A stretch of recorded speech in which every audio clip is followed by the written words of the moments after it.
everyone. Say hi, guys. Hey. Okay. Alright, so my name is Emily Bailey, and this is going to be my informational speech. So, what would you do if the water in your home was unsafe to drink, shower from, and even cook from? Or even if your only source of clean water was bottled water. You had to shower with bottled water, you had to drink with bottled water, and you had to cook with bottled water. This may sound like some problem of a faraway third world country. My mom visited Africa last year for a few weeks, and she had to live like that with only bottled water. But the reality is that this is happening at some places in our nation. After listening to my speech, you're going to know all about the water crisis in Flint, Michigan, and how you can help. Flint, Michigan has been without water for 1,827 days. Wow. With the people there are suffering with little help and no compensation, and it's important that their story is heard. First, I'm going to explain how this disaster came to be.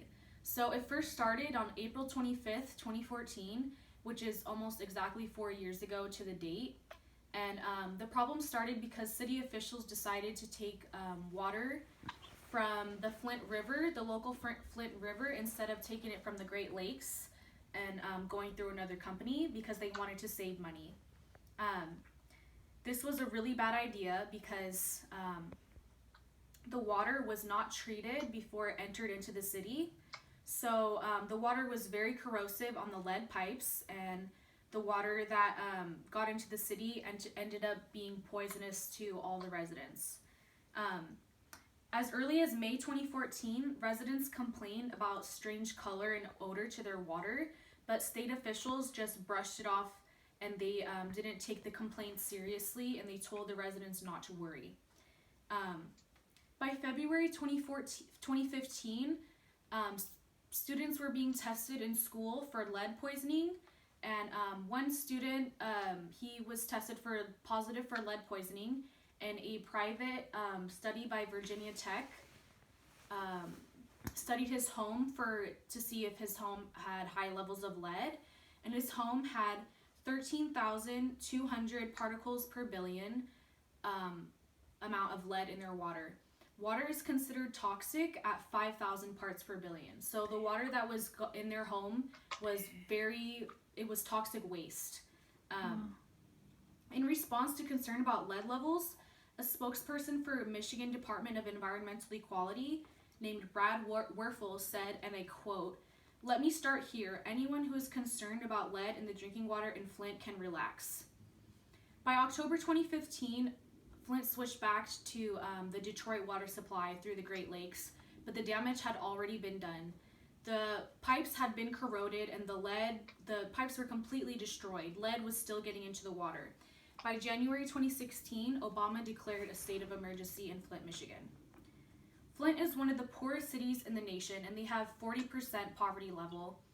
The people in the city were not prepared for the disaster that happened, and they're still dealing with the consequences. 15 people have died, and whether that be from pneumonia, from the bacteria in the water, or from lead poisoning. Earlier this month, April 8th, the city of Michigan announced that they're ending all free bottled water programs, which is a huge problem for the community because their water is still not safe to drink, shower, or cook with. NBC News reports that residents said that their water, when they shower, it burns them, and it still runs brown. So it's not at all safe to use yet. They still need the bottled water. So as coverage on this crisis dwindles, a lot of Americans don't think that it's a problem anymore, but it's still a problem. And if you're wondering how, you might be wondering how you can help. Volunteering is probably not an option because Flint, Michigan's obviously 1,000 miles away, but a good website that you can donate to, there's a local Flint Water Fund online at www.unitedwaygenesee.org, and that's right there. And then another place you can donate is the Community Foundation of Greater Flint, and that's a fund to support public health and medical and community services. So now that you know about the Flint water crisis, let's review. Today I shared important information with you about the Flint water crisis. The crisis was caused by the carelessness of city officials who disregarded complaints by the citizens.